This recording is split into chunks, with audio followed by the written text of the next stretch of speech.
Folks, thanks. We're back. Again, I have Tim Connick from the Deer Breeder Corporation here. My name is Patrick Charlton from TDA, and we have Chris Cerny from permitting over at Parks and Wildlife. Chris is a well-known commodity around the industry. Y'all have all dealt with Chris at one form or fashion throughout his tenure at Parks and Wildlife.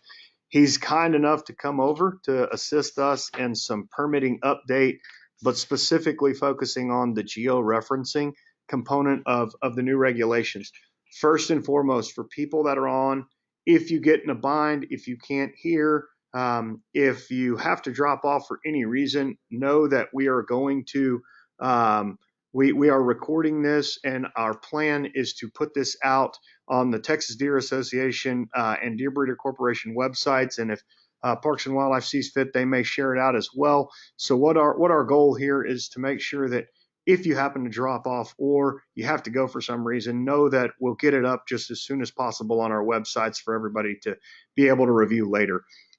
With that, I'm going to go ahead and turn it over to Chris Cerny. He's going to go through a PowerPoint. If you are on a cell phone, obviously, unless you have the GoToWebinar app, you will not be able to view the PowerPoint. So he'll walk through it and explain as much as we can in detail on it.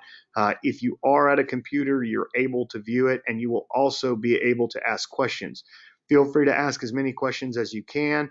We'll get to them at the end if we don't already cover them throughout the webinar. So with that, Chris, why don't you take it away? All righty, thank you, Patrick, and thanks everybody for joining today.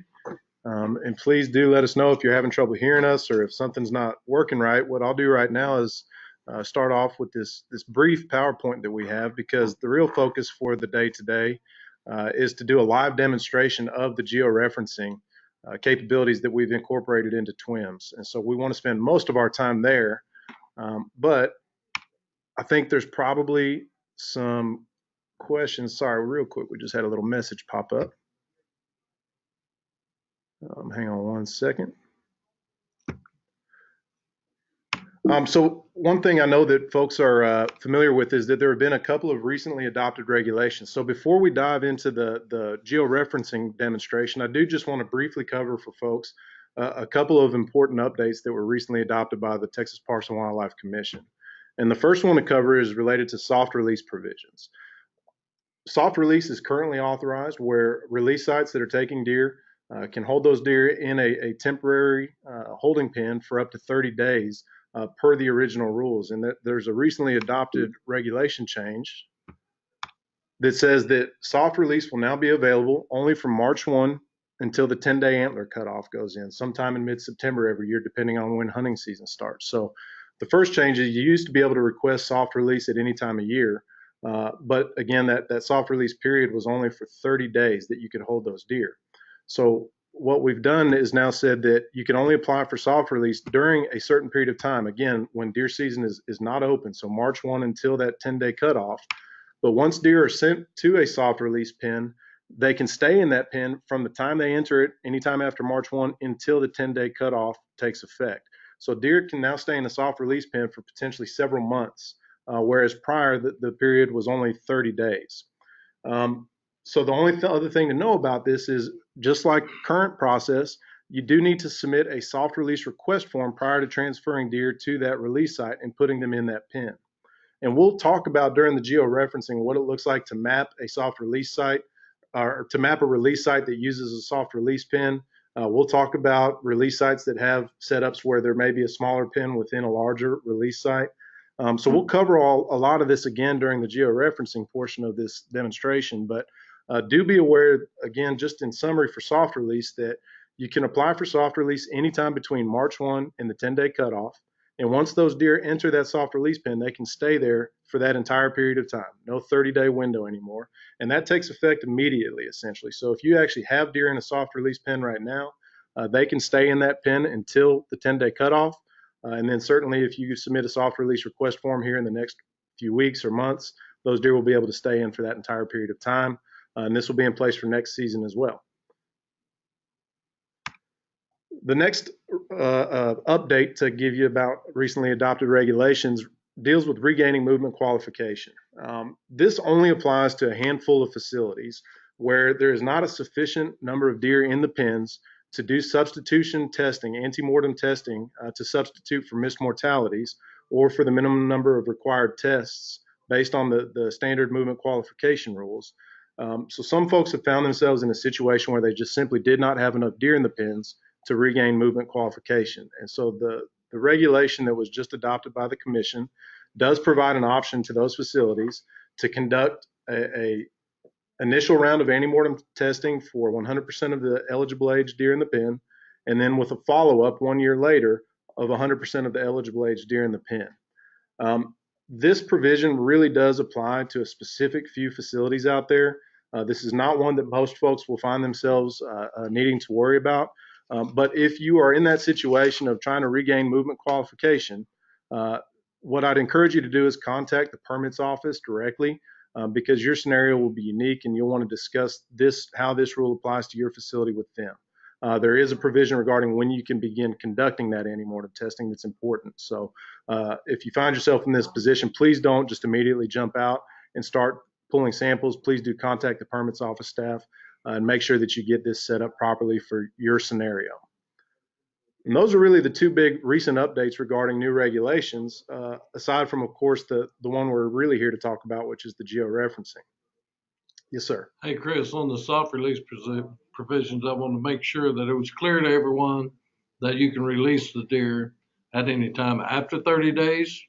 Correct, even prior to 30 days. So if you want to use a soft release pen for only a couple weeks or a couple days, that's perfectly fine. The primary focus of this update does not say that they must stay in there for any period of time. It just extends the period for which they can stay in the pens. But I just want to make sure you got that clear too. Yeah, good clarification. I appreciate that, Tim. All right, so before we dive into the georeferencing demonstration, which will actually be a live demonstration in TWIMS, I do want to just run down a couple of important dates that are coming up this spring. So first of all, March 31st, here in just a couple of days, we have, as I'm sure everybody on the line is well aware, and hopefully most folks are well in front of, your fawn tagging deadline for all 2018 born fawns is approaching this March 31st, which is Sunday. So if you've got some fawns that have not yet been tagged with their alphanumeric unique number written on that tag, it's time to get in the pens and hustle. The other important deadline coming on March 31st is for Class 2 and 3 release sites. If you are a Class 2 or 3 release site, your harvest log for the 2018-19 hunting season is due by this Sunday, and that's in TWIMS that you enter all that information. So you log into TWIMS, you click on the deer inventory lookup page, you look for your release site, and you look for the harvest log, and you enter all of your annual harvest for this deer season there. That needs to be submitted by this Sunday, March 31st. Now, your CWD tests for your Class 2 or 3 release site are not necessarily due as of March 31. We'll cover that in a second, but you do need to go ahead and submit and complete the harvest log stating exactly what was harvested for this past deer season that just wrapped up. So those are the two important updates for March 31. We do have some important deadlines that come in the day following, and I know this is not the primary focus of this, but I figure it's a good option or good opportunity to remind folks who participate in MLD that if you have not done so, we do need you to go ahead and also submit your MLD report, your harvest report there as well. And that's a simple summary of how many bucks and how many does were harvested for the season. That's done through the Land Management Assistance website. So not through TWIMS Deer Breeder, but through the LMA website. If you are participating in MLD or you did participate for 2018 and 19, please make sure that you've submitted your harvest report. And if you participate in conservation option, your habitat practices that were completed during the last season as well. Another important due date on April 1, or actually not a due date, but just an important bit of functionality becoming available for deer breeders, for those permitted deer breeding facilities. Your annual reports will become available on Monday. So if you were to log in right now, you will not see the option to begin your annual report. That will become available on Monday, April 1, and you'll have until May 15th to complete that annual report. And we'll talk more about that because the georeferencing does play into completing your annual report for deer breeding facilities this year. So we'll go over that a bit more in detail once we start into our demo. Last thing on April 1, of course, is what we're here to talk about today primarily, which is the georeferenced map requirement. This one really on April 1 impacts primarily destination sites that are not deer breeding facilities. So release sites nursing facilities, and the handful of other non-breeder facility types out there. So the way the regulation is being implemented, if you have a release site right now, you can continue to move deer up until April 1 with no problem, regardless of whether you have a map on file. But as of April 1, any release site, nursing facility, the handful of medical facilities, or one or two other non-breeder facility types out there, if you do not have your geo-referenced map on file and processed in TWIMS, meaning that permits office staff has reviewed it and gone ahead and placed it permanently on file for that site, then your release site or nursing facility will not be eligible to receive deer until such time as that map is on file. So a couple points on this, folks. If you don't plan to receive deer at a release site or a nursing facility in the next few weeks, there is no big rush for you to jump into TWIMS right now and put that map on file. Nothing happens on April 1 if the map's not on file, other than a transfer permit can't be activated to that site. So I don't want folks to be out there in a panic thinking that, oh man, I've got a lot going on between now and April 1, and if I don't get this done, something bad happens. That is not the case. It's just that, again, no transfer permit will be able to be activated to those specific site types until that map is on file. Now, for those of you who have a deer breeder's permit, your facility on April 1 and after will be able to continue moving deer regardless of whether you have your map on file just yet. And that plays into the availability of your annual report. You will, as you complete your annual report this year, be required to put a map on file if one is not already on file for your facility. So a lot of y'all have already jumped in and put a map on file showing where the breeder pens are, and that's great. And we appreciate you getting that done early. That's one less thing you have to do during your annual report. But if you have not gotten that done yet, don't feel pressured that this has to happen by April 1. Again, you have from April 1 to May 15th to complete your annual report. And as part of that annual report requirement this year, you will put the map on file at that time if you haven't already done so.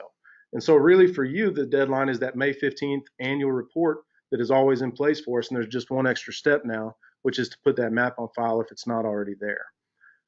So again, just a brief summary on what April 1 means. If you are a release site and you don't plan to receive deer in the next few weeks, April 1 is not a hugely important deadline for you. You've got time to get in when you want and put your map on file. So let's say that you plan to do fall release primarily, and you don't plan to take deer until late August or September.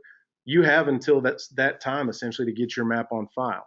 But if you do know that you have some spring release coming up, that you plan to move some bred does in the next few weeks, you really do want to get in now and get that map approved and on file. So I hope that helps clarify exactly what it means for this April 1 deadline for geo-referenced maps. And please do submit any questions if you have any to follow up on that.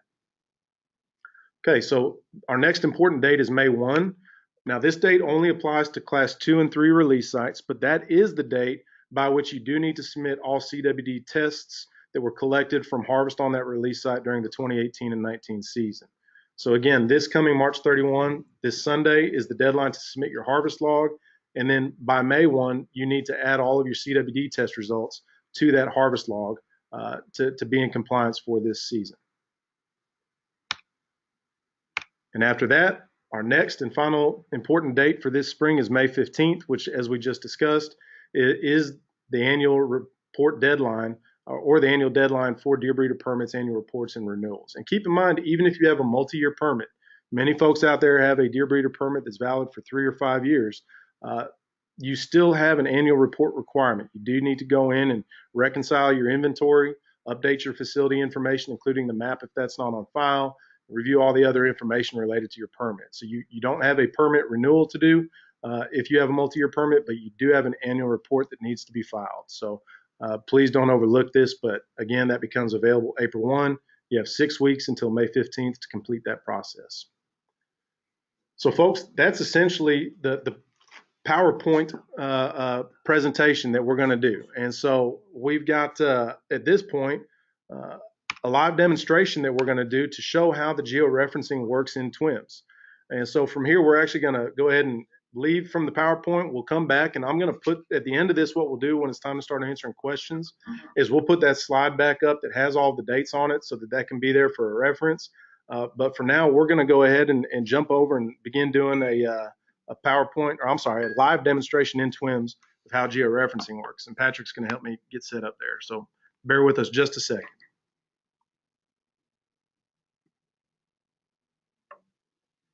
We need to go into Twins. Yeah, if you'll just start any internet browser for me, please. Got it.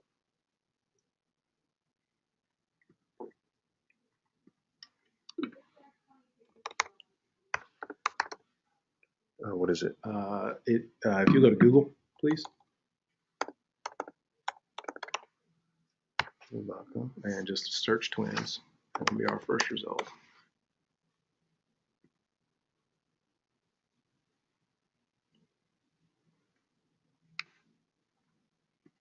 Here we go. We're going to show Google Chrome. Okay, and so hopefully folks are seeing the internet browser here. If you're not, please let us know. Okay, so the first thing I want to point out now, and this is an important change, is because all release sites, and really this is one thing that I should have discussed when we were talking about the April 1 deadline. For existing release sites, that April 1 deadline is the case. You can continue to move deer now, between now and April 1 without a map on file.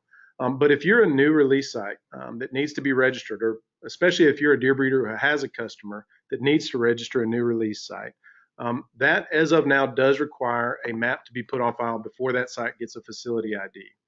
And so prior to launching this new functionality last week, deer breeders could go in and register a release site for a customer at any time and immediately receive a facility ID after they put the essential information on file that included who's the customer who owns the site, what's the basic facility information. You would submit that and immediately be returned a facility ID to activate a transfer permit.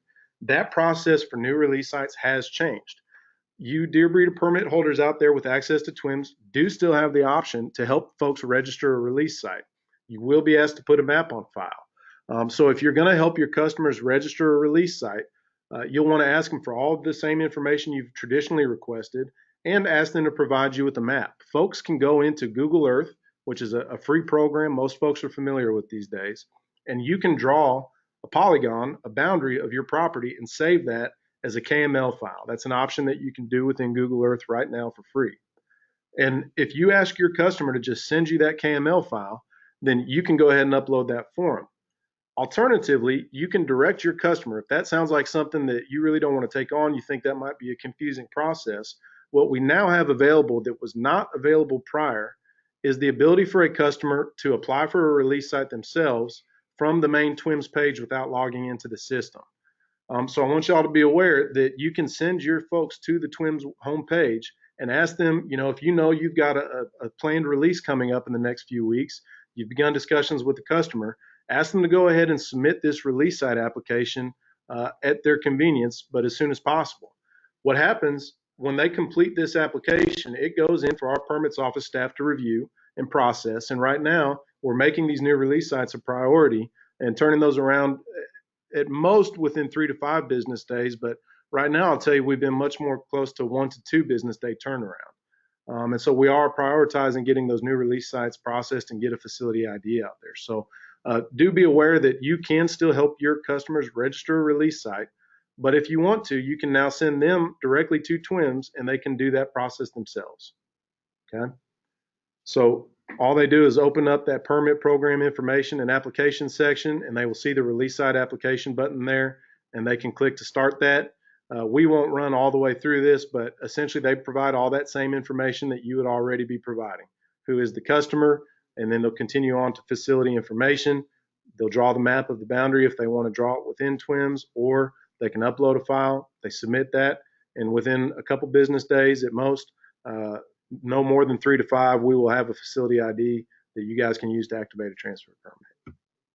Now, what's really been the primary focus, and I believe for most folks who are listening in right now, the primary focus I think that folks are placing on TWIMS right now are for existing sites.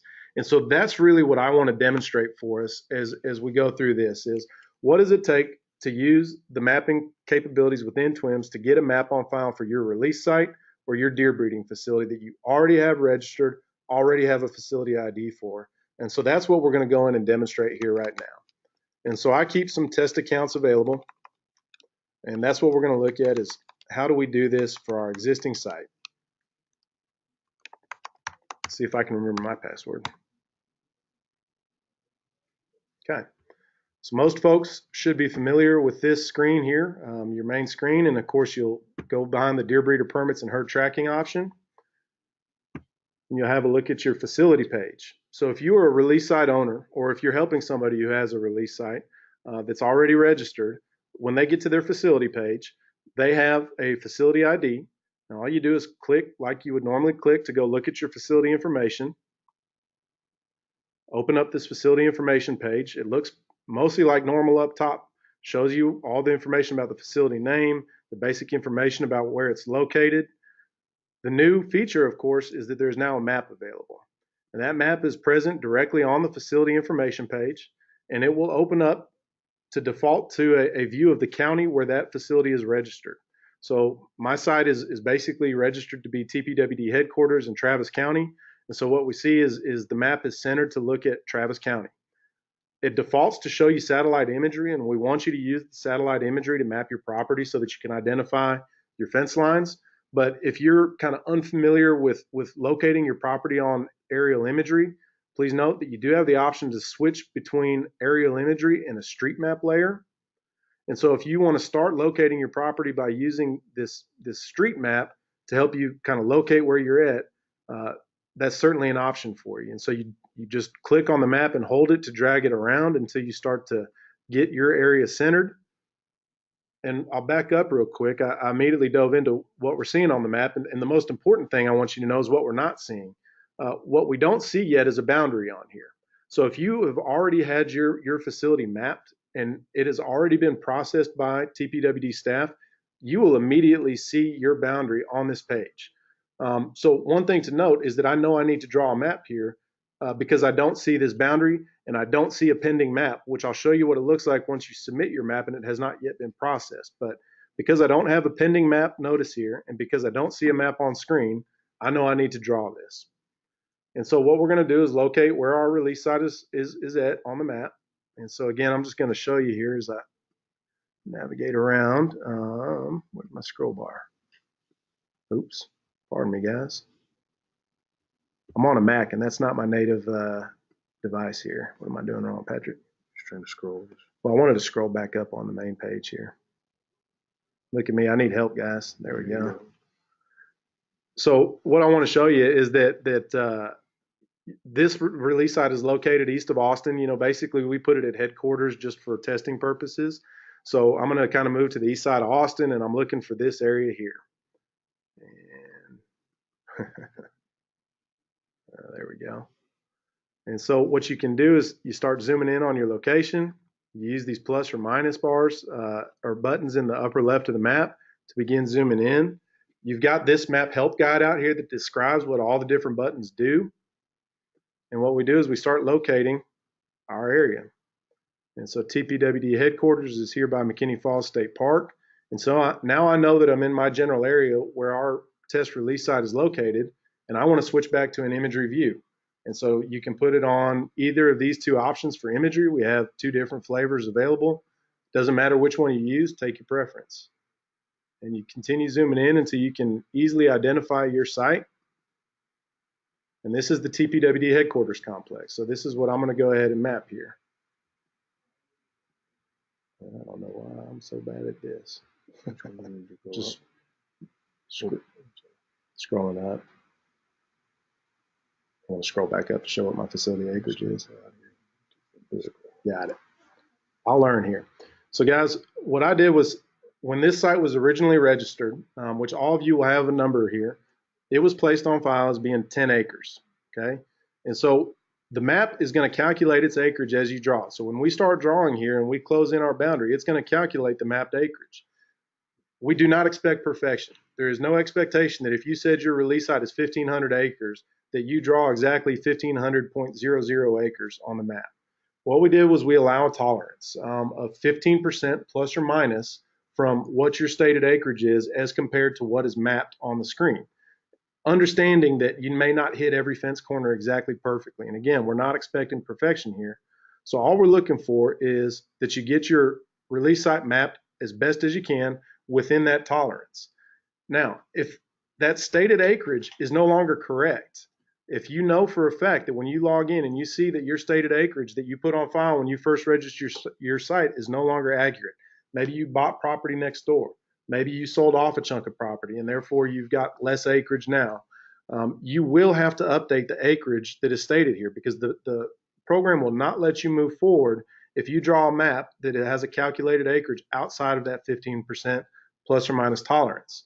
So in that scenario, if this applies to you where you know from the very get-go that this facility acreage for your release site is not accurate, go ahead and update it to be correct and draw your map to be correct for where those deer are being released. And then once you're done, we'll talk about what we want you to do, which is simply send an update separately to the permits office. And we'll give that address to send that to here in a second. But once you're ready, once you've located your spot, if you don't have a file available, you can use the drawing tools that are here within the map viewer. And so this triangle tool, you click this one to start drawing a new boundary. And so once you click on it, it gives you crosshairs, and you start at a corner of the property and you just click everywhere you want to drop a point. And you start working your way along the boundary of your property. And you continue dropping points as you make bends in the fence line. And you start working your way around until you come all the way back to where you started. And when you've completely moved around the entirety of the property, you click on that first point and it will close in your shape, and it'll immediately provide you with the calculated acreage. So in this case, we came within a very small bit of our 10 acres. This would be accepted no problem by this program because this is well within that 15% tolerance. So if you have your acreage stated at 10 acres and you wind up drawing 11, don't worry about needing to correct that 1 acreage difference. Go ahead and submit that. What we're really looking at is when you have those large discrepancies that are more than plus or minus 15%.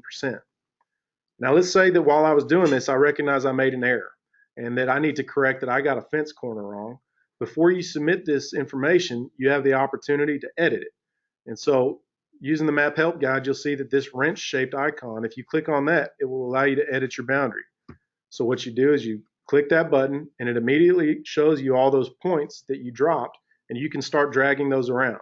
So if I recognize that I got that corner off a little bit and I needed to move it up, I could do that. And so you click on it, you hold it, and then you move it to where it needs to go. These smaller buttons, or these smaller points, I should say, in between the main points that you drop can also be used if you want to add a new point. Maybe you need to drag a corner out a little bit or drag a straight point out to a corner. You can go ahead and do that. And so once you're done, you click save. It recalculates your area based on the edits you're making, and you move on. And so the only other option to point out, if you need it, is if you really have a boundary that you drew and you just don't like, it's really messed up and you want to start over, there is a tool here that will allow you to go ahead and erase. And so you can click on this kind of eraser shaped icon at the bottom here and click on your boundary, and it will completely get rid of that boundary. Just know that once you do that, there's no getting it back. So I would only use that one sparingly, and if you really feel like you've got a shape that you just can't fix. So since I did that, I'll just quickly redraw.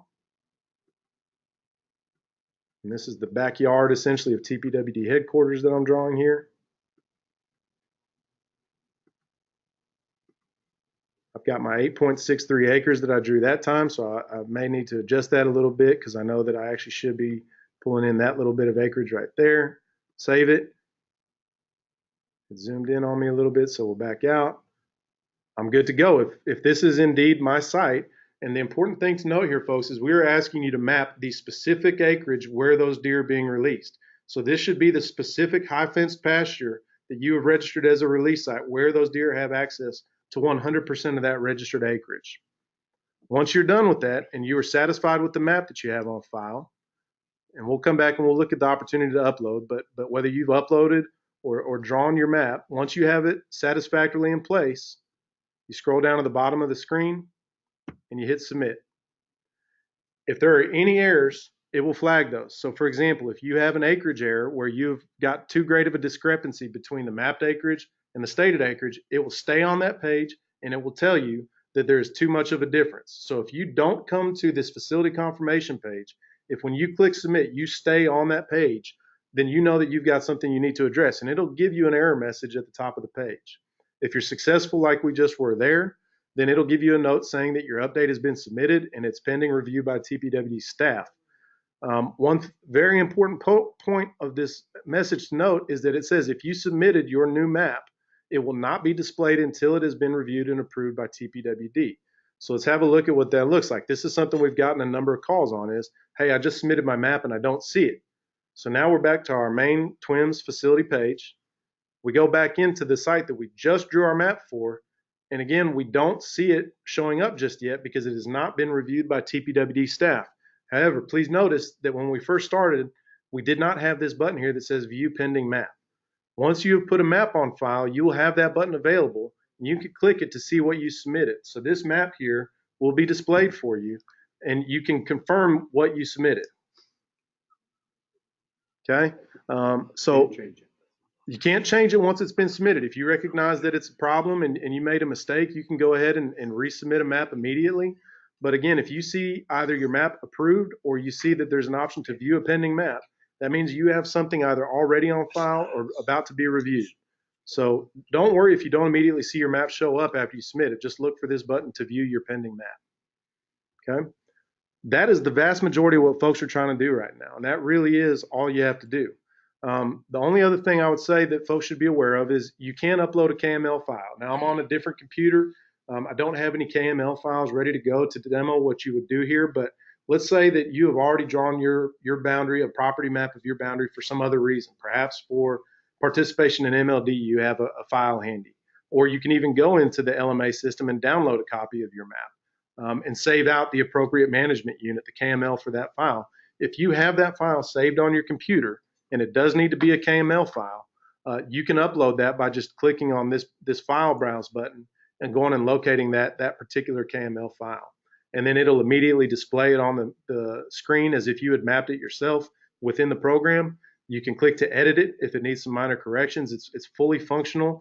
It's just an option available to you if you know you already have a map file available. So that's really it, guys. That's what it looks like to map a release site. At this point, we would be done with what we needed to do. TPWD staff will review this. They'll go ahead and approve it if everything looks right, and you'll get an email notification to let you know once that's done. And at that time, as of right now, your facility is still eligible to activate a transfer permit. If it's after April 1 and your facility has been set to not movement qualified because we don't have a map yet, staff will be reviewing that map, and as they approve that map, they'll return the facility to movement qualified so that you can go ahead and activate transfer permits at that time. So Chris, I'm gonna state the obvious. To preempt you from becoming non-movement qualified between now and April 1st, if you have an associated release site, now might be a real good time for you to start drawing the map, getting acclimated with the system, and Absolutely. If you're planning on selling deer to a particular customer, ensuring those customers have already drawn the map, their release site's ready to go. If they need help, they can always call permit staff or watch the webinar. They'll be ready to go. But I think the big takeaway from what you just said is don't wait till March 31st. Let's go ahead and do it right now. If you know you've got a transfer coming up, that is exactly right. But again, if you aren't moving deer until the fall, then you will be back to movement qualified as soon as you put your map on file. And so you'll have plenty of time. If you know that you have fall release coming up and no spring release, you're not in a big hurry, but we do want you to get in and get this done sooner than later. But absolutely, to that point, if you plan to move deer in early April, you should be getting in and putting your map on file now. I know Tim's got this question a lot, and I have to. Can you walk through a release site and a release site? Do we draw two separate TWIMS diagrams using the illustrator, or how do we do that? Absolutely.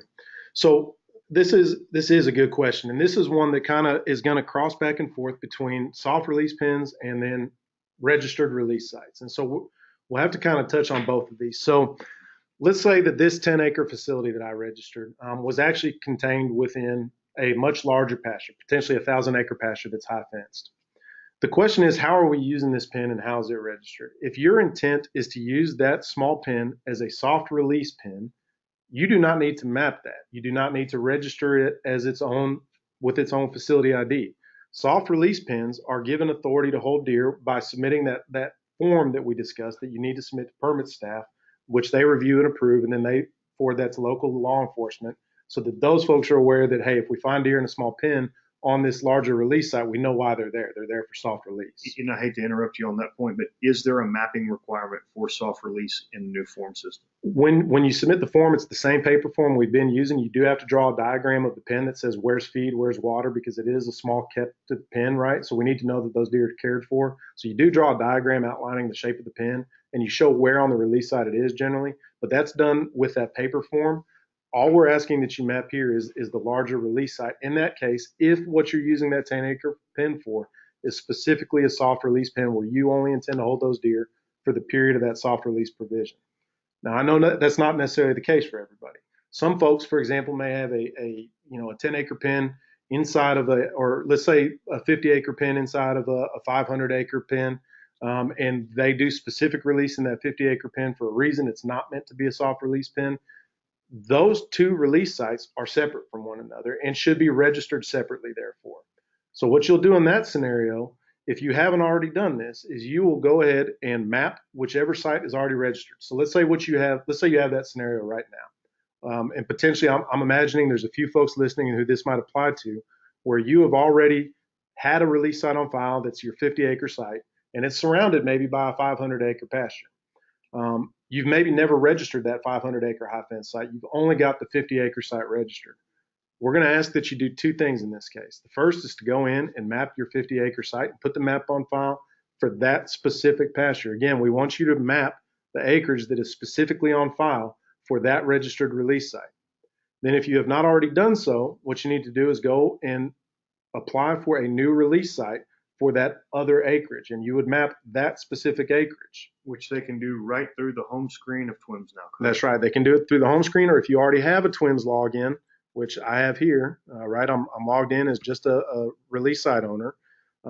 I can come down here and there's an option for facility search and to register a new non-breeder facility.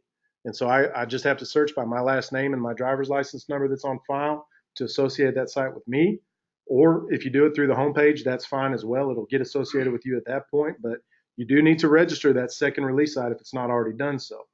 Now, if you've already registered both of those, so say you already have a release site ID for the 50 acres and you already have a release site ID for the 500 acres, you're going to go and submit two different maps, one for each release site. But the important point here is that it's always a one-to-one relationship here with release sites to facility IDs and maps. So if you have a facility ID for a release site, there should be a single boundary that represents the acreage of that release site. And if there is a release site within a release site, and those both need to be registered because of how that property is being managed, then we need to have two release sites, one specific to each acreage. But again, when we talk about soft release, and I know this introduces a little bit of confusion, if you intend to only temporarily hold deer in a soft release pen for that short period of time, up till now 30 days, but now moving forward a much longer period of time, several months potentially, you actually don't need to get a facility ID for the soft release. It's understood that that is a temporary holding location within the larger release site. You register the primary release site, the 1,000 acres, for example.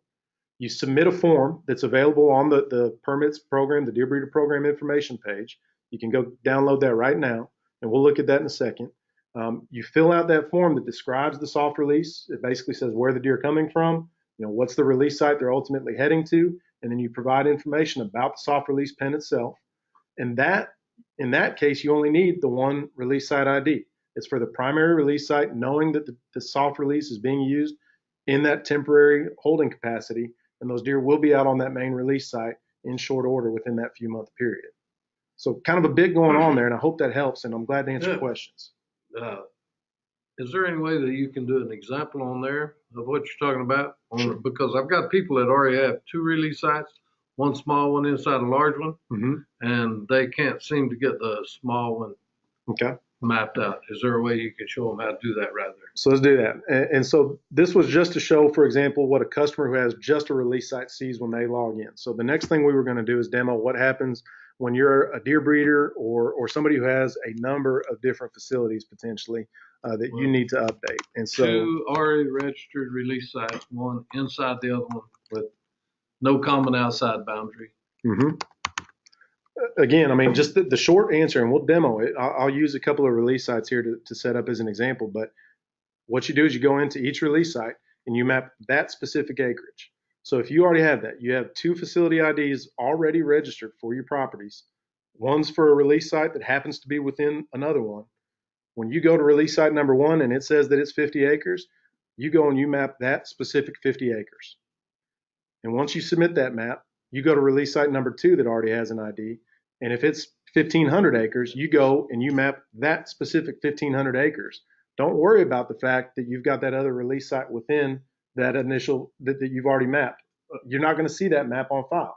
All you're focusing on is what are you mapping for the facility that you are on at the moment. And we'll look at this. So just to boil it down, it's a 1-to-1 ratio. You're going to have a single facility number for a single map. Always. And that, just to be clear, that is inclusive of DMP pins now. That is inclusive of deer breeder release sites. They're all contained in your larger acreage release site, correct? All of those facilities now will need to be geo-referenced. Good point. So that's one thing I should have covered earlier on. The facilities that need to be mapped within the deer breeder system specifically are deer breeding pens, release sites, nursing facilities, and those are the 3 biggies. Those are the 3 that primarily make up probably 95+% of the sites that are registered in TWIMS. So again, deer breeding permitted deer breeding facilities, release sites, nursing facilities, and we have a handful of what are called medical facilities out there. We have a handful of educational and research facilities out there that would also need to put a map on file. However, DMP sites, any sites that participate in private lands permit programs, so DMP, Triple T sites, for example, those sites already have to be mapped by virtue of participating with a local biologist. Those maps are on file through LMA. So if you have a DMP facility, you don't need to worry about coming into the deer breeder side of things to map that specific area for the DMP pen. Now the release site, you do have to map. The release site is still the release site. But the DMP pen itself, you don't have to provide a map for it. That'll be done as part of the DMP permit application. Okay, so to be clear for our folks, because a lot of us DMP, we do not need to be loading DMP maps in this software. That's done through our local biologists and a DMP permit. That's right. So I'm logged into our other test account here, and good point of clarification. So good point of clarification, but if you have a DMP facility where you take deer and put them in a DMP holding pen, you will have a facility ID that ends in D for DMP. You do not need to provide a map for any facility ID that ends in D. But if you have a facility ID that ends in B for breeder, M for medical, N for nursing, R for release, those are the IDs that you need to go in and provide a map for. And the vast majority of folks out there will not see, most of these will not see an M and will not see an N. You've probably got a B and an R, and that's about it. So the DMP site, though, if you do have one, that's the specific, 5+ acre pen where your DMP deer go. That map will be submitted as part of your DMP application process. You don't need to worry about mapping that through the TWIMS deer breeder system. Okay. I have another question. Yep. If you have a 2,000 acre registered release site, and during the course of the year or right now, you have added a 200 acre exotic pasture in that release site that has a common boundary on the, or the 200 acres has a boundary that was the outside boundary of the old release site. So now you got an 1,800 acre high fence pasture and a 200 acre high fence pasture. And so, but do they have to go in during the middle of the year and change those maps? Per the regulations that were adopted as part of the comprehensive CWD rules that state that deer need to have access to the entirety of the registered release site acreage, yes, they would need to go in at that time and submit a release site amendment. So anytime a release site that's been registered changes, this is what I was talking about earlier, if you go in now to start your mapping and you see that, hey, the stated facility acreage that I put on file when I registered this thing 5 years ago is no longer accurate, either we added acreage or we sold acreage, we want you to go ahead and put on file what is the correct acreage for that release site today and map today's actual acreage for that high fenced pasture. But please submit an email to the deer.breeder address, and I'll put that in the PowerPoint here in a second. But please submit an email that explains that amendment so that our folks can put that on file for why this release site has been amended. Because that's part of the process, is that when release sites are amended, notification is provided to the department. This is a really good question, and I want to go a little further. I can think of a couple of ranches that I know that they they may be going in right now to draw a release site, Mm-hmm. but they have a 200 acre segregated area for exotics or a 35 acre. They may have multiple. How do they exclude those from their map? Okay. So we'll try to do a demonstration here, I suppose. So let me see if I can come up with kind of a scenario that we can look at as we go. So let's say that I've got a release site that's on a property that has kind of multiple high fence pastures. And let's just say it's this one with 3531R here. This is a different one of our testing accounts. Now, when we registered this for testing purposes way back when, first thing to note is we put it on file as 1 acre. And let's say we've added a lot of acres. This is now maybe a 2,000 acre ranch. The first thing I need to be thinking about, though, is that this facility ID should apply to a specific high fence pasture within that property. So if I've got a 2,000 acre place that has a 200 acre high fence pasture, a 400 acre high fence pasture, so now I've taken 600 out, and I know that the deer are being released in the remaining pasture, which is also high fenced and is 1,400 acres, and I know that that's where these deer that I send to this release site go, then what I'm registering here is a 1,400 acre pasture. And I would update that information right here, but I would only go in and I would only map that specific high fence pasture that corresponds to that 1,400 acres. I think our problem though is going to be excluding something that doesn't share a perimeter boundary. In other words, I have a 2,000 acre ranch Mm-hmm. and I have a 200 acre pasture inside that does not share. It doesn't share, so it's a donut hole. That's exactly right. Gotcha. And I can think of a few of those that are very isolated like that. So I'll do a donut. Gotcha. If we need to, let's see what we can do here with this. So let me actually quit this real quick. So I got you now. I'm with you. So let me get down to our TPWD area where I'm comfortable to draw a map in place. So there's the Austin Airport. So I'm getting close. There's the park. So we'll use the park for an example here. And let's say that the golf course that's right by maybe is a pasture that's within a pasture. And I know that the majority of the deer are running around here. And so this outside boundary represents where the deer primarily have access to. And y'all's point is that as I come around the edge here,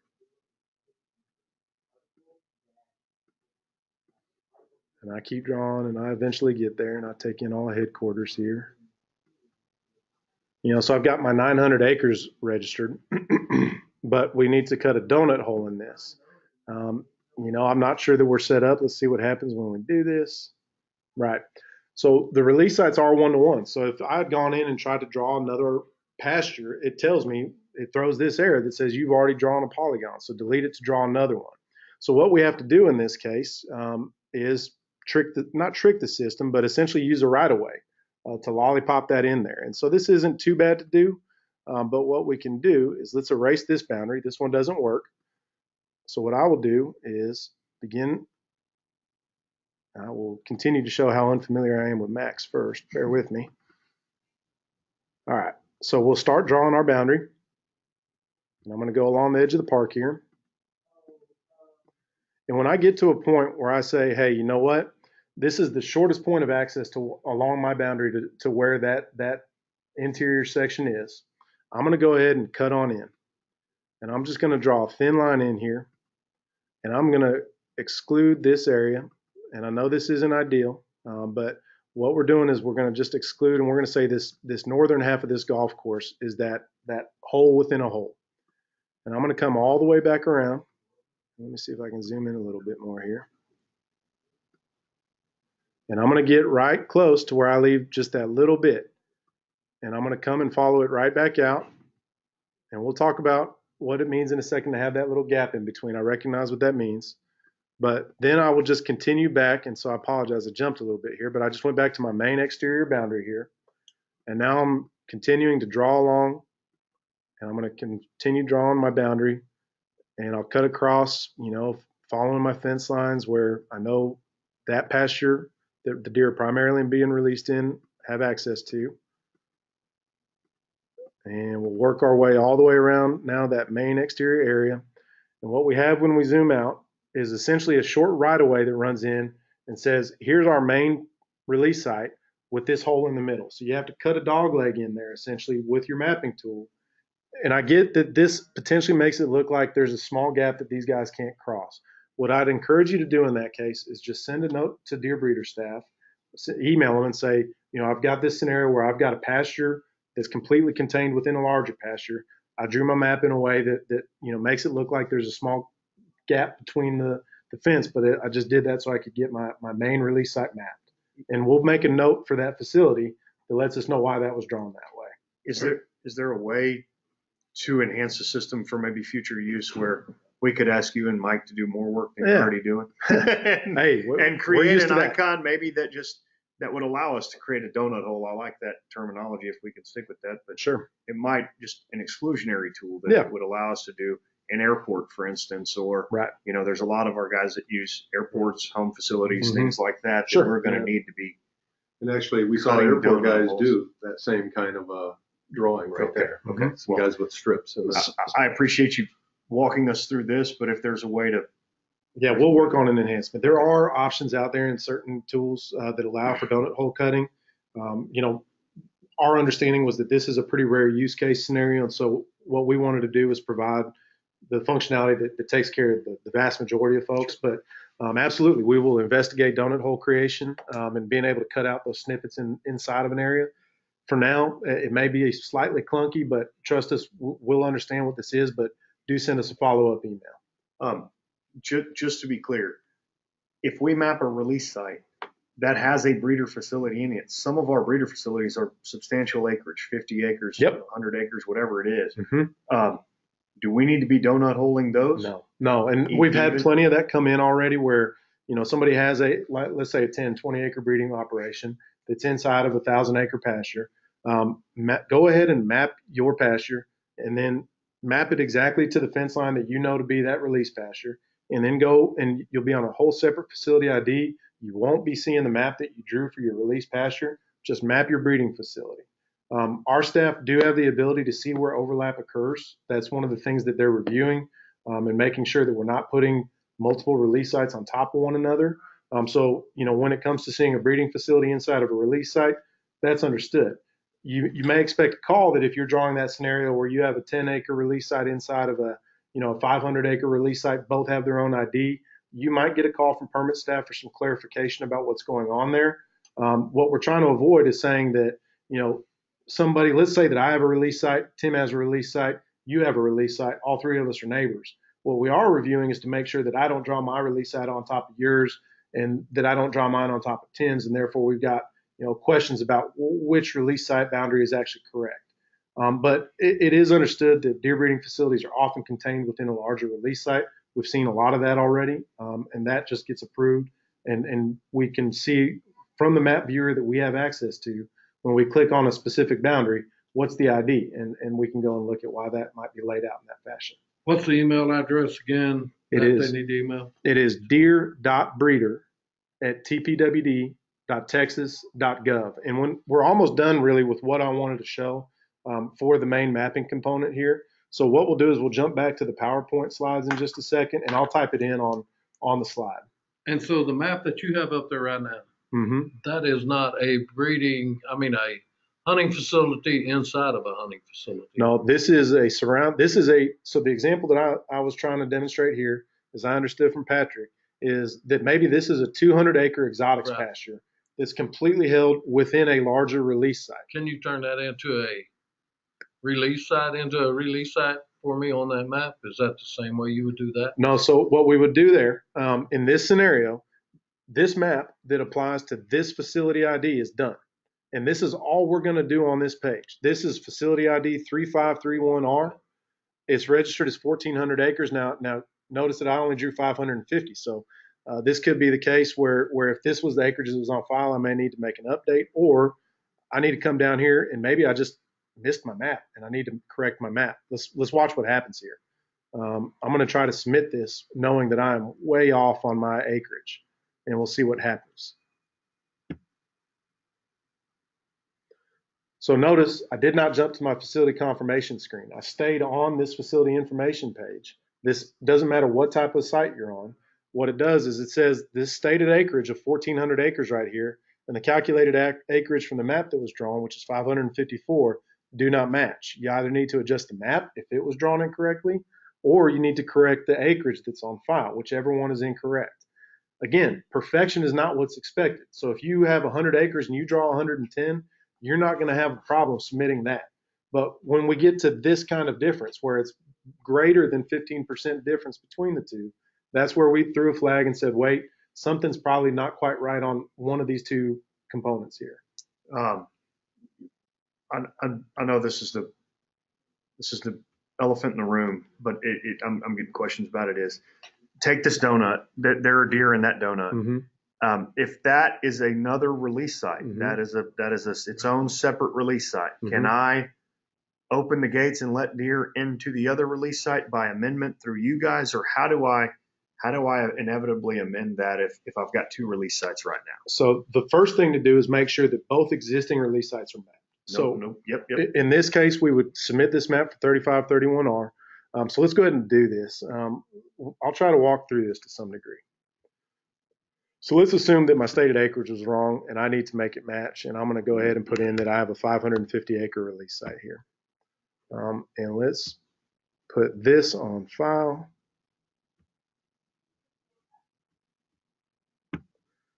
We submit that. Because I was within that tolerance, it took that map, and so now that map is pending attention, and so we can move on. So we know that we've got 3531 done, and now I've got this other release site, 3750R. And it's 150 acres, and that may actually be fairly close to what we're trying to demonstrate here. Right now, if that's the case, that you have these two high fence pasture, one completely within the other, what we need you to do, first of all, is come in right now and let's draw that release site as it exists today, not with what you intend to do in the future, but with what it looks like right now. And so that would be this portion here. You know, I'm using the golf course as our hypothetical. And so I would come in and I would map what I know to be the boundary of that release site as it exists today.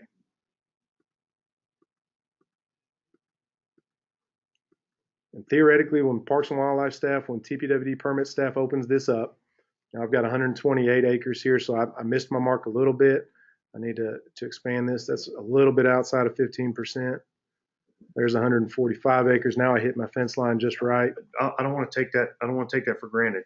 Can you teach people how you just amended that? Absolutely. That way they know how to use the tool. So again, once you draw your initial boundary, if you find that you've got an error, or if you're in the middle of drawing and you make an error, just keep going. Once you close in your boundary, you just click this wrench icon, and all those points that you dropped become available, and you can just go and click on any point that you need to and drag it where it needs to go, and just release it and drop it there, and it recalculates your acreage on the fly as you're moving stuff around. So if you recognize that, hey, you know, maybe I need to zoom in a little more, oh, sure enough, you know, my fence corner was actually a little bit further down, you can use this button right here, just click save when you're done, and you're good to go. Okay, so now I submit this, and we're still working through your scenario here, but right now we're taking care of the initial steps. So now I've got a map on file for both of these release sites that we're talking about. The larger one that completely surrounds everything, and then, you know, the pasture within the pasture that we're talking about. So the question then is, can I open my gates up to release those deer out onto the surrounding acreage? Well, that gets into the scenario of amending release sites, right? The way the rules are written for the CWD comprehensive rules says that deer need to have acreage to the entirety of that registered release site and cannot be allowed to leave that release site without notification of the department. And so at that time, the first thing I would encourage you to do is notify permit staff that you intend to modify that release site. And that process is already in place right now. That's been in place since 2016. What you do is you send an email to the permits office staff and you explain, here's the modification that's going to take place. And permit staff have to review that and send back and say, okay, we understand. Now that we have the mapping component, what I would encourage is begin with that discussion with the permits office staff, who will then contact you back and say, we understand the amendment. That amendment is approved to move forward. At that point, they will provide instructions on going in and updating the correct release site information to say, here's what the new release site looks like. It may be the case that we have to close one of those release sites because once that fence is open, those deer need to have access to the entirety of the registered acreage. So the modification may be that one existing release site needs to be closed and the acreage of the other release site needs to be expanded to include everything. I realize this will be a case by case basis, but not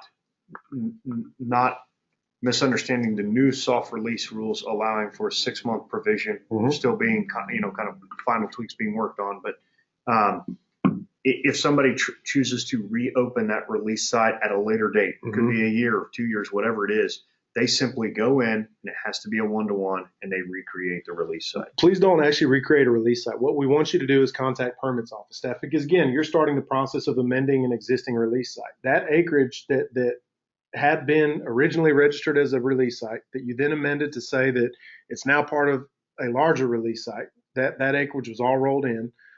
Your first thing to do is submit the amendment that says, hey, we're amending this release site now that exists that's, say, the 2,000 acres entire. And so the first thing to do is contact permits office staff and submit that request for that amendment for that release site. And then what we'll do at that point is discuss with you, okay, here's the process. Are we going to reopen the original release site and we'll make that available to map again and update that map? And you'll have to update the existing map to shrink it down for the current release site. But because this is a case by case, what I encourage is when you know that's something that's about to happen, the first step is to contact the permits office. And I think what we'll do at this point, I'll put the address up for the permits office in just a second. The only other thing I wanted to do real quick is just show you, all we've looked at so far is release sites. And so real quick, what I want to do is just show what it looks like to draw a breeding facility, which is the exact same thing, but I just want to make sure everybody's clear that there is no difference. There actually is one important difference that we'll look at.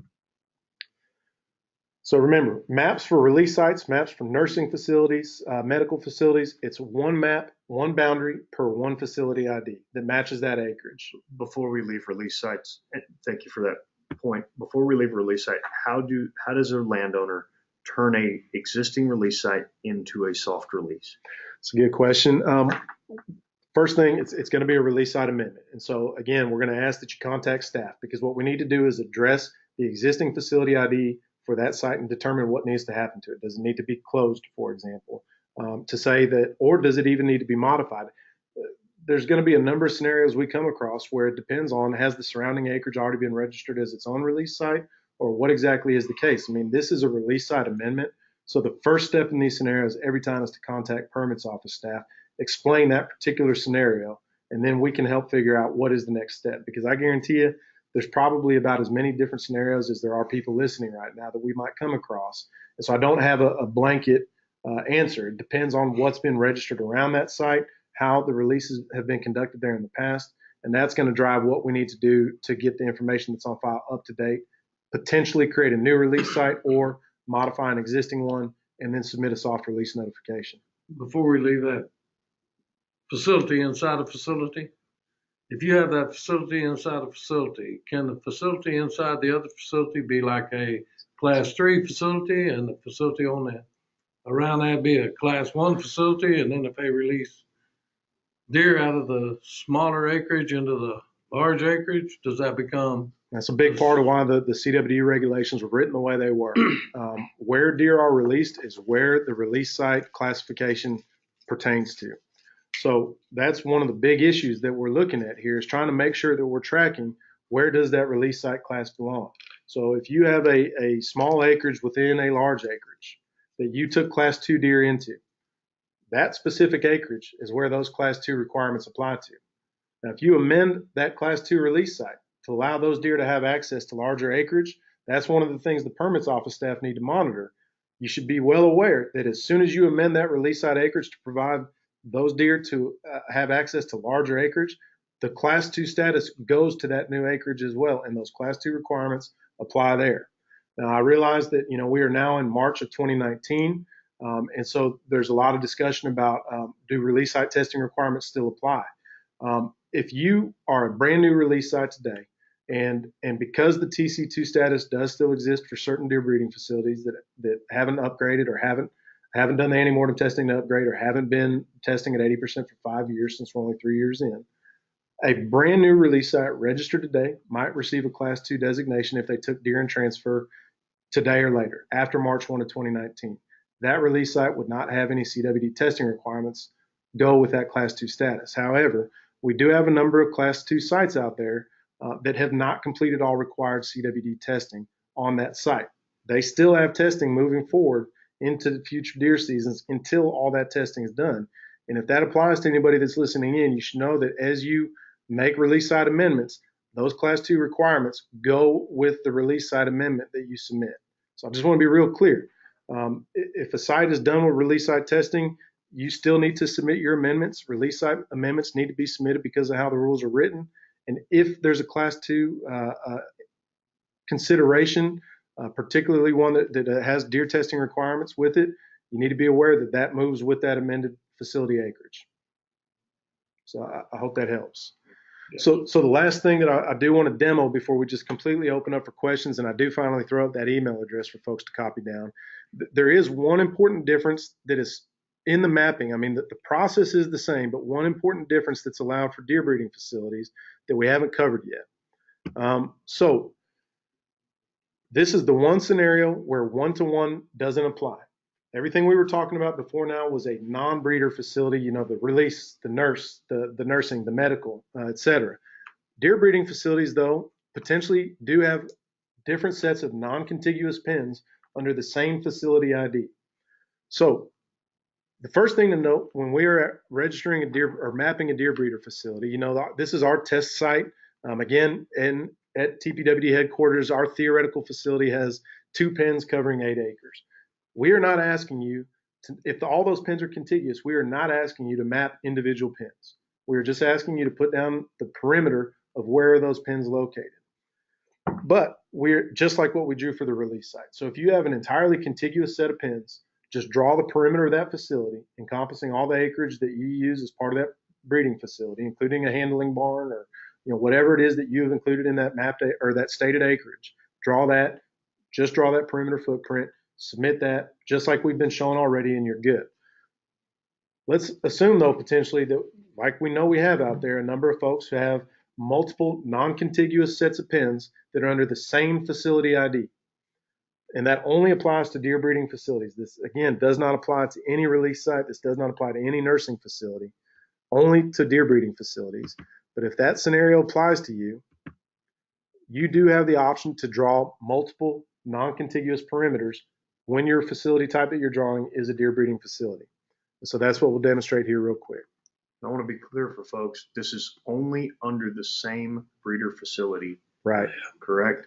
In other words, if you have a certified facility and a non-certified facility, you will need to draw 2 different facility maps under both ID, under one ID and the other under the other ID. Correct? Yeah, good clarification. So if you have multiple permits, if you have a permit, whether it's on the same property for one set of pens and then a separate permit for another set of pens, you need to, those permits, or I should say those facilities, each have their own ID. To Patrick's point, whether that's for a certified herd that's in the Animal Health Commission program and then one that's not, or whatever the case may be, that you decided to register your 2 different deer breeding permitted facilities separately, those are separate maps. But we do have folks out there who have under a single permit, under one facility ID, a couple sets of pens where they maybe have a primary set of pens with the handling barn, and then a secondary set of pens that is disjunct, non-contiguous, completely detached and somewhere else on that same property. And in that case, we do need to map all of the acreage that is registered under that permit for that facility ID. And that is allowable here with this facility or with this mapping capability. And so what we're looking at here is the TPWD headquarters. And let's assume that my 2 pens in this scenario are actually non-contiguous. What I would do is go and map pen 1. And that's going to be here in the parking lot. Looks like I mapped it a little big, or maybe my main pen is 1.4 acres. And then I need to come over here, and let's say my separate pen is discontiguous, non-contiguous. It's over here. Once I've closed in that pen, all we did there was exactly what we've done so far. We clicked on the Draw Polygon button. We drew our fence lines. We closed in our polygon. And essentially, we've done everything we've done up to now for release sites. What I have the option to do here for breeding facilities is click this again to start another polygon. And I can come over to where my second set of pens is, and I can draw that set of pens as well. And what you'll notice is my acreage updates now to include the additional acreage that's been mapped. You keep going until you've mapped. We actually do have a few facilities out there that have even potentially 3 or maybe even in a few small cases 4 or so non-contiguous sets of pens. Whatever it is that makes up the acreage of that particular facility ID for a deer breeder facility is what you need to submit your map for. So that if pen set 1 is here and pen set 2 is here, you draw those separately, but on this same map. So this is the one big difference when we're looking at deer breeding facilities. And there might be 10 pins in pin set 1, and there might be 10 pins in pin set 2. Good point. There's just one square around each one. That's right. We're only mapping the footprint. If there were 10 individual pins within this area, there's no expectation that those individual 10 pins be mapped here. You do still have to put your plat diagram on file that shows where feed is, where water is, what the individual pin layout is. So that does not go away with this. This is just showing where on the property is that facility. And that can be important. When you've got a 10-acre deer breeding facility inside of a 10,000-acre ranch, it can be pretty difficult to find where is that 10 acres. So this is helping Parks and Wildlife staff understand where is this deer breeding facility on this location. The other thing I'd like you to clarify is in our breeding facilities, we do need to include our handling facility, correct? Go ahead and include that as part of the acreage. That's right. Don't count it as a pen. It is not a pen, but do show where that barn is on your diagram and basically draw a diagram that shows how that facility is laid out. And if a handling barn is present, please do incorporate and show us where into your plat. Show us where that handling barn is in relation to the facility. The other thing I wanted to know, to just tell folks is the button that we're talking about to click again to add an additional set of pins looks like a triangle. It's a triangle tool button so that you can add it again. It's this. So in the map help guide, you'll see the one that says click this icon to start drawing a new boundary. Every time you need to click to draw a new boundary, you click this triangle shaped icon. And so if I had a third set of pins that I needed to come and draw over here, I would click that again. Now, the same functionality, if I made a mistake on a corner of my map here and I need to edit one of these, I can go ahead and click that wrench shaped icon, and I can come and I can drag corners around or drag points around as I need to update my map appropriately. And then I click save. And once I've got my facility accurately diagrammed for all of the pins, the distinct locations of pins, not the specific pins, but where are the pins located, those perimeters, I click to submit that information. And I forgot I've got 8 acres, so I clearly drew something wrong here. I would go and make that correction, but that's the concept. So their working facility has to be in that map. You should include it. If you've got a spot where a breeder deer can expect to be found within a permitted facility, that should be included in your footprint, so that if a game warden showed up on site and found a tagged breeder deer in a holding room within a handling barn, it's understood that that is part of that permitted facility acreage. So yes, please do include that as part of your footprint. The other thing I'd like you to stress is in a piece of property where they think they have a release site or a breeder facility that is 10 acres. They get onto this and they map it and it shows 15 acres and they are certain they are mapping it correctly. Right. I just want to be clear that we shouldn't be scared to go in and adjust the acreage if we presently believe we may have just made a mistake and we included 5 extra acres. That adjusting the acreage, right. The map is what needs to be precise. Correct? Yeah, if you know your map is accurate, you're drawing your boundary exactly as you know your fence line to exist, and it winds up that acreage is slightly off from what you put on, or is way off from what you put on originally, or have had in the past. We want you to map what is the case today, and go ahead and submit that. Now, you'll get some follow-up from staff to ask, hey, there's a change now, so can we please help us understand? And if it's simply that, this property's been in the family for generations and I've just always known it as 1,000 acres. Well, turns out it was actually 1,150 the whole time or whatever, so be it. But if it turns out that it's the case that you bought a new pasture and it got, consumed into the property, or you sold off the pasture and that update just hadn't been put on file, we want to get it correct now. And so, yes, good point.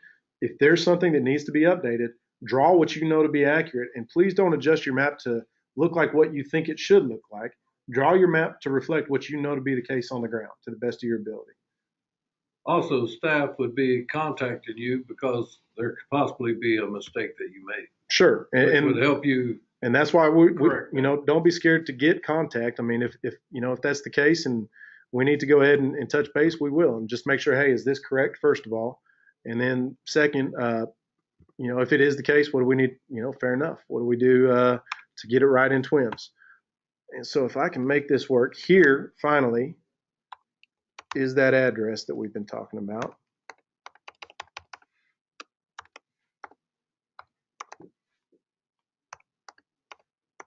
And I guess this isn't showing just yet, so bear with me, and Patrick will have this on screen in a second. Go ahead. And you can ignore capitalization in the email address. All lowercase is just fine. And we'll have this displayed here in just a second.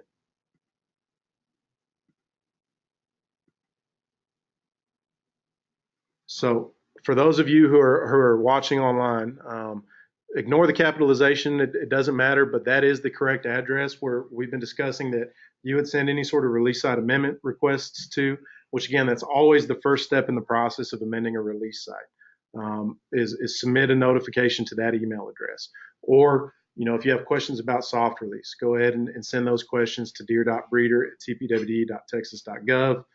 If you find yourself in that not movement qualified scenario, that you don't have enough deer in, and this new regulation might apply to you, that's your first point of contact there. Our team in the permits office is phenomenal. They're there to help you, and please always know that they are your first point of contact for questions. They'll help you out.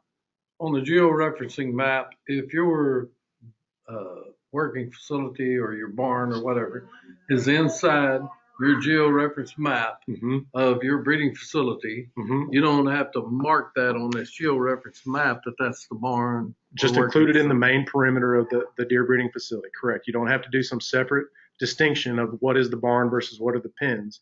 Just where, if somebody was to be at that deer breeding facility, where could we reasonably expect to find, not reasonably, where should we exactly expect to find deer within that permitted facility acreage? And if that barn is part of that, that should be included in that perimeter. Have some questions, if you don't mind. Folks, if you have not submitted your questions at this time, please do that. We're going to get to the question and answer portion, and then we're going to go pretty fast. So the first is, how do I close a nursing facility, or how do I close a release site? In either of those cases, please send an email stating that you need to close that site and provide the facility identification number. If you know it, if you don't, at least provide your name, and let us know that site should be closed out. Send it to that email address that's on screen, deer.breeder@tpwd.texas.gov, and we will close that site out. You will no longer receive correspondence about that site once we set it to closed. Okay. Can an agent update a facility, or does an owner have to? If an agent is already associated with that facility, they can do these updates. But important point, if it comes to doing the annual report, remember that the annual report is only available to the permitted deer breeder. So this is one thing I should cover. When you do your annual report this year, which we don't have available yet, again, for those of you who have a deer breeder permit, if you were to go into TWIMS right now, you could go just like we navigated to the facility information page, and you could submit your diagram or your plat, your georeferenced map boundary for your pens right now with the process we showed.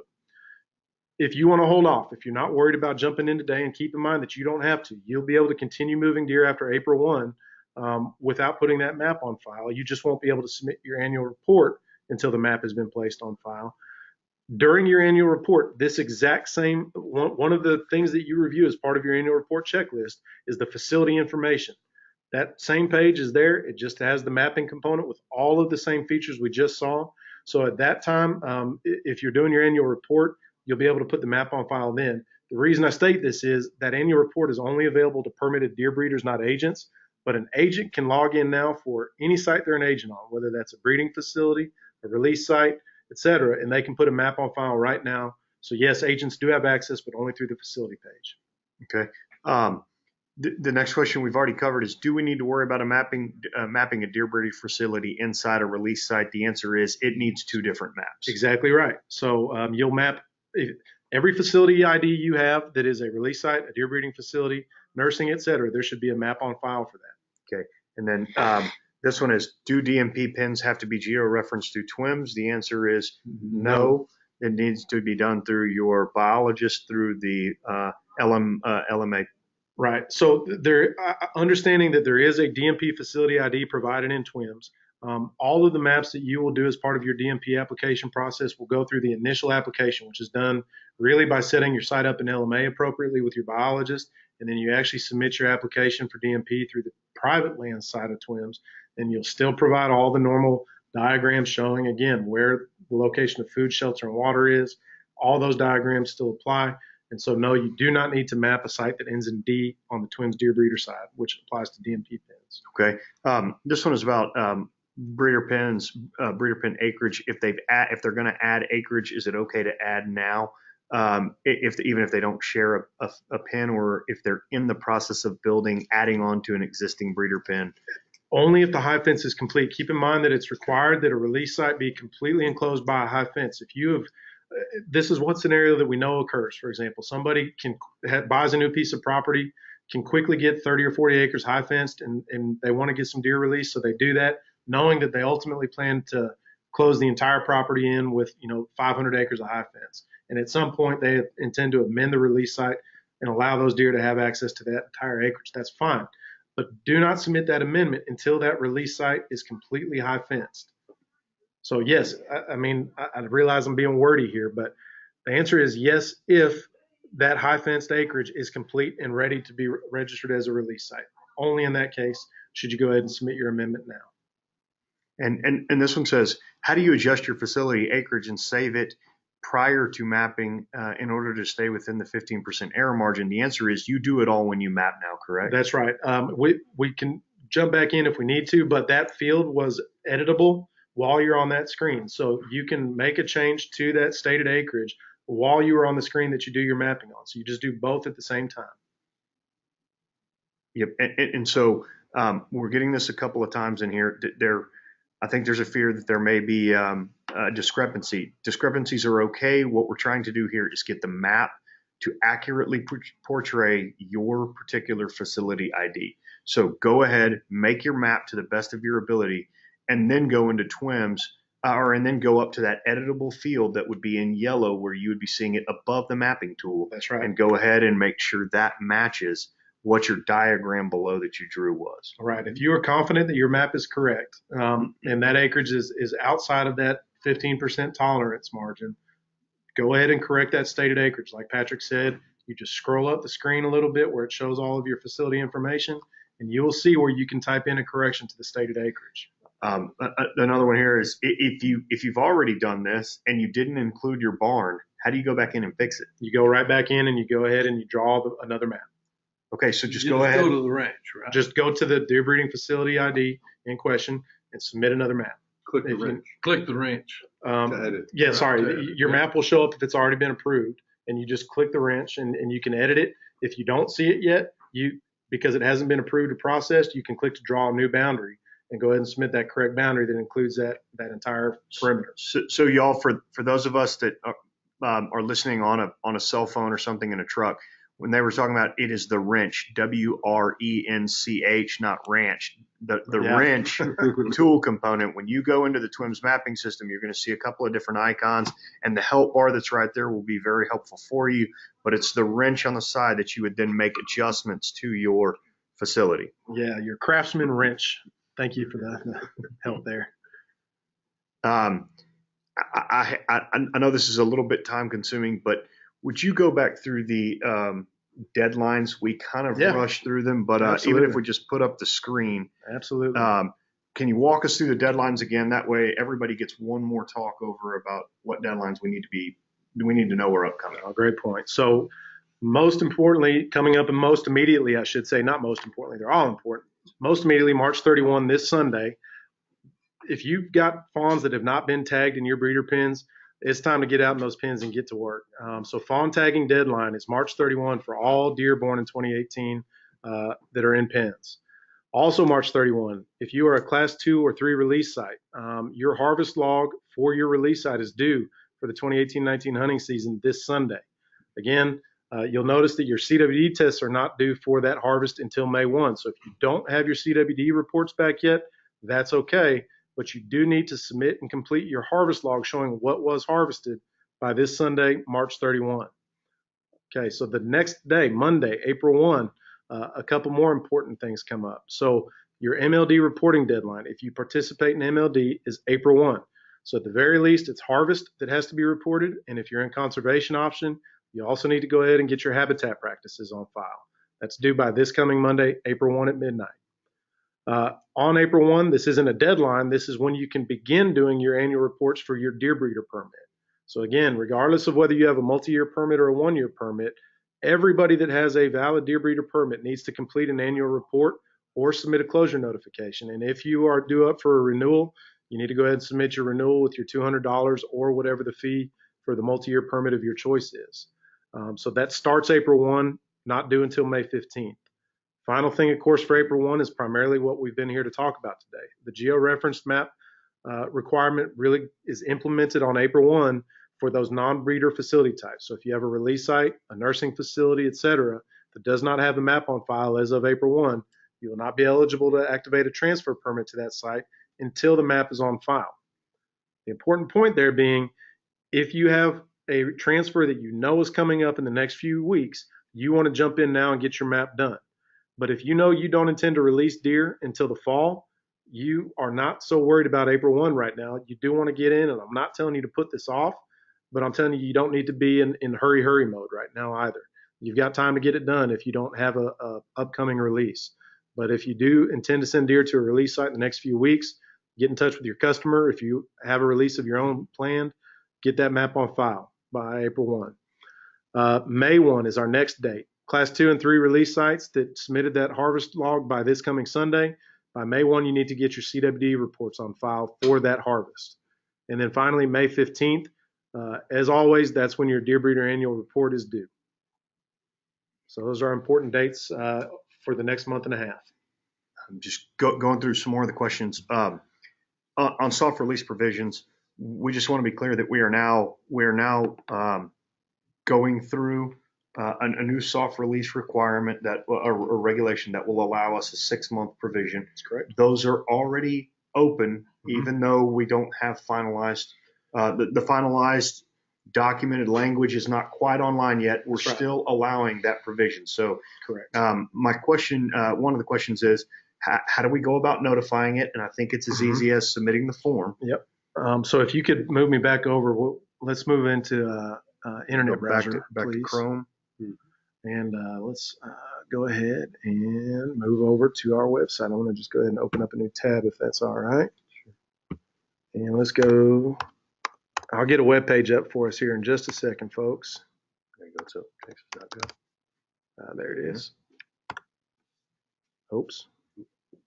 Me and Macs. We'll get there, y'all. This is what it looks like when somebody doesn't use a Mac every day, gets put in front of a Mac.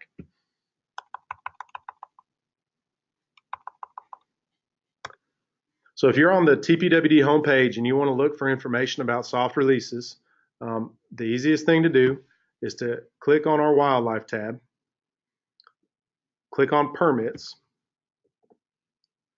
and you'll see that there's the deer breeder program link down here. So you're just 2 clicks in at this point.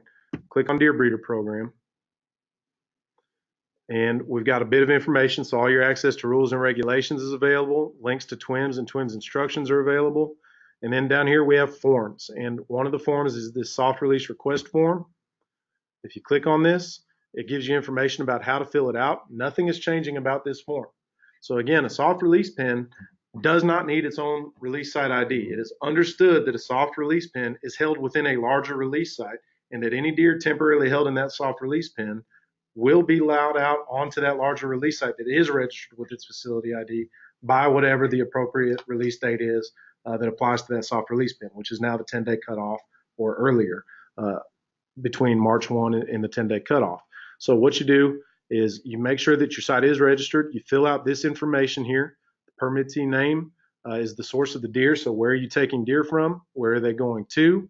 And what is the information about the pen? Because again, this is a captive holding pen. So likely it's not capable of supporting the number of deer that'll be in there without supplemental feed and water.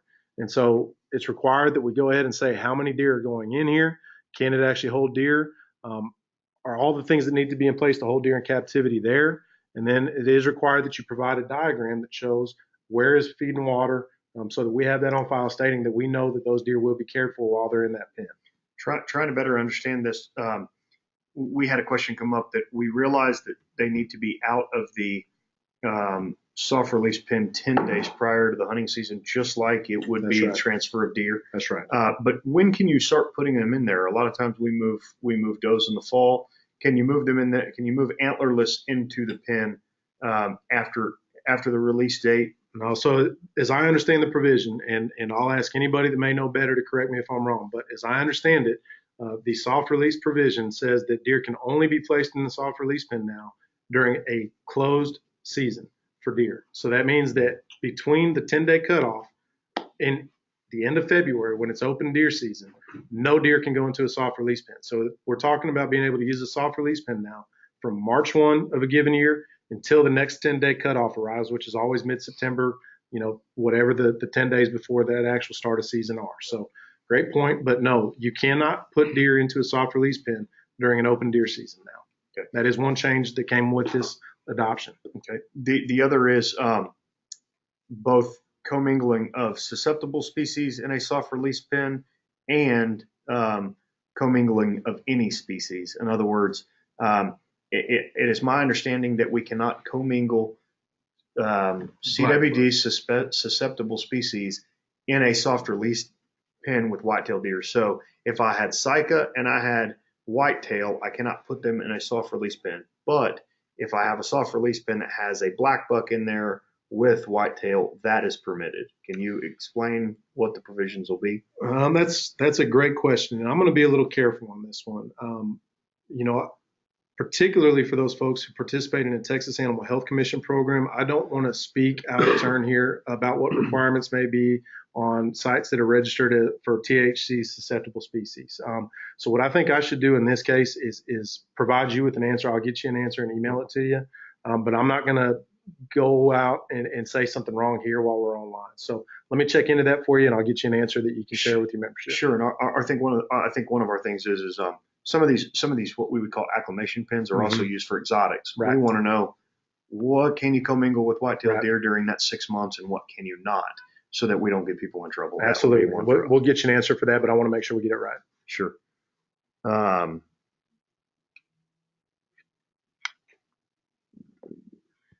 We're going to go back to some questions, folks. We talked about a little bit about this, but if there's an easy way just to give an overview, how do you save your maps from the LMA site as a KML file? Absolutely. Do you want to go back into the site, or is there an easy way to just talk somebody through saving it in the LMA as a KML file? Yeah, great point. Let's have a look. Let's see, I think we're actually still in, we're in the internet and everybody's seeing this.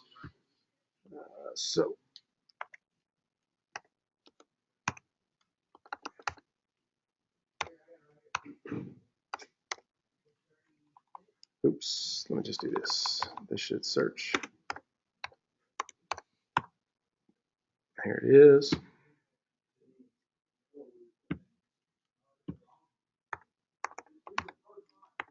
Bear with me just a second, folks. So we will go exactly through this process. And this is a good question. There is one small trick to getting your KML.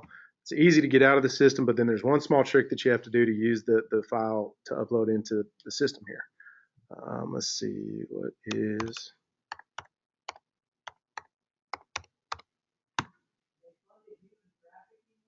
And so what we've got here are all of my test sites that I have, and this is the one that I keep, so I'm logged in as if I was a customer. And so we'll go to one of my properties that's mapped. And you see I tend to stick around our area here. When you are on your main property information page in LMA, if you go down below the map, there's an option to download as KML. All you have to do is click that button, and it'll immediately start the download on a PC. It asks you, do you want to open it or save it? What I want to do is go ahead and open this file. Looks like we don't have Google Earth potentially on this machine. If you have Google Earth, you can go ahead and open it. And so I guess I won't be able to fully demonstrate this now, but this file has already been downloaded to this computer, and you can save it in your documents or on your desktop, wherever you can find it. The one trick is when you download a file or your KML, it downloads all of the different boundary maps that exist. And so what we have here is the main property map that exists to show this test property boundary. And then this is set up to have 2 management units. So for those of you folks out there familiar with LMA, you map all the different units on your property, the high fence units where you are participating in MLDP. And so for a number of folks, they may have more than one management unit. If you don't, you have a map that just demonstrates the boundary of that matches your main property boundary. When I click download, in this case, all 3 maps are going to come out. The one that matches the main property, and then the maps that match each of these management units.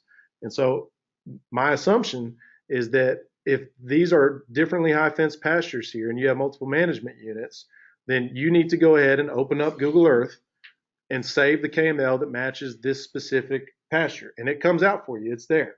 But you need to go ahead and go into Google Earth and say, this is the one I want, save that to your computer, and then you can upload that directly into Google Earth.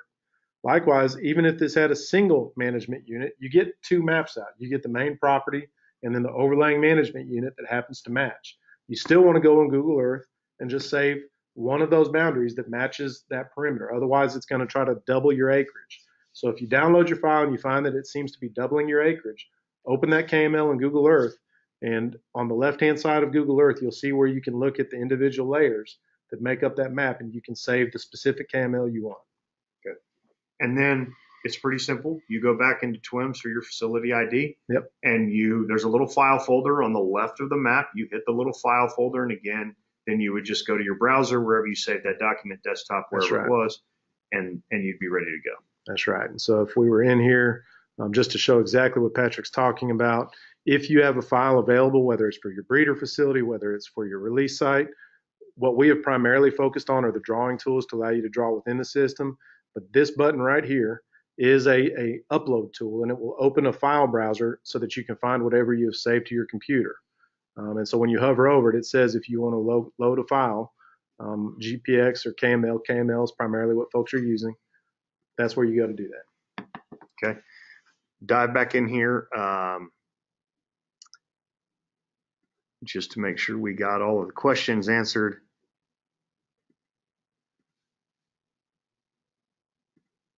Folks, bear with us. Make sure we get this one.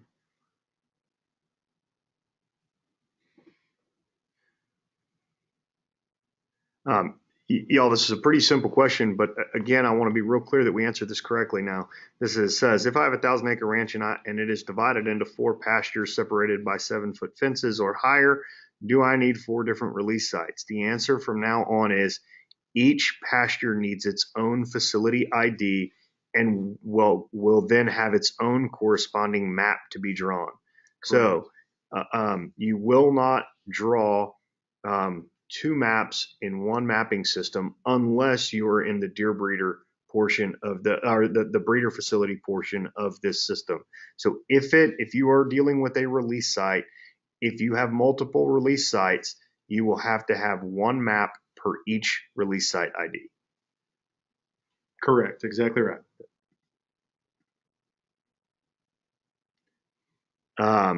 Is there a way to use a soft release facility as a DMP facility at a DMP facility or vice versa? I guess I'm not quite sure that, or I want to make sure that I get this question right. So soft release used as DMP or vice versa. If a pen is currently permitted under the authority of a deer management permit, it can only be used for that purpose. So if you have an active DMP permit on a pen that's on the property, that is all that pen can be used for. That said, if you do not have an active pen and it is not part of any other permit, and that pen therefore is not part of any sort of other authority, potentially it can be used as a soft release pen. But what I would encourage you to do in that case, if you have a pen that you plan to use possibly for multiple different purposes, soft release, DMP, or if you are considering adding it as a deer breeder pen at some point, before you do anything, I would encourage you to contact the permits office and make sure that you understand and they understand exactly what's going on. What we don't want you to do is wind up with conflicting authorities on the same pen, because that would be a problem. A pen can only be used for one purpose at a time. And so we don't want you to wind up in a scenario where there's confusion you have an active DMP permit and you submit a soft release request, that would not jive. That would cause problems. So be careful. The answer is potentially, but you need to make sure your specific scenario is well understood with permit staff and that you guys are on the same page about what you're trying to do there. Last question that we have is there a minimum acreage for a release site or a soft release pen? The answer is no. There is in statute or neither in statute or regulation is there any minimum acreage specified for a pen, whether it's to be registered as a release site or used as a soft release pen. Okay. Tim, thanks for helping setting this up. Chris, thank you for helping set this up. Y'all, we've gotten through all of the questions. We will be posting this again for your review. If you have any questions further, we're going to take you back here and we're going to direct you to deer.breeder@tpwd.texas.gov. So please, again, if you have questions, please do not hesitate to reach out to your permit staff or use the email enclosed in this presentation. Either will get you the answer that you're looking for. And folks, please, I'd like to stress again, don't wait till April 1st to get your maps done. While this is fresh on your mind, get in the TWIM system today and go ahead and create your maps to the best of your ability. That way, if you run into a kink or there's not something quite right, you're not waiting till the deadline to get it done. That alleviates both problems on your end for trying to get your annual reports or your reporting done, and it also allows Parks and Wildlife staff to focus on the real emergencies that are happening on these deadlines. So again, do your maps today, do your maps tomorrow while it's fresh on your mind and you're utilizing the information that Chris just provided. And unless y'all have anything else, y'all, we're going to wrap it up, try to get this thing online just as soon as possible. Okay. Thank you, guys. Appreciate the chance to be here.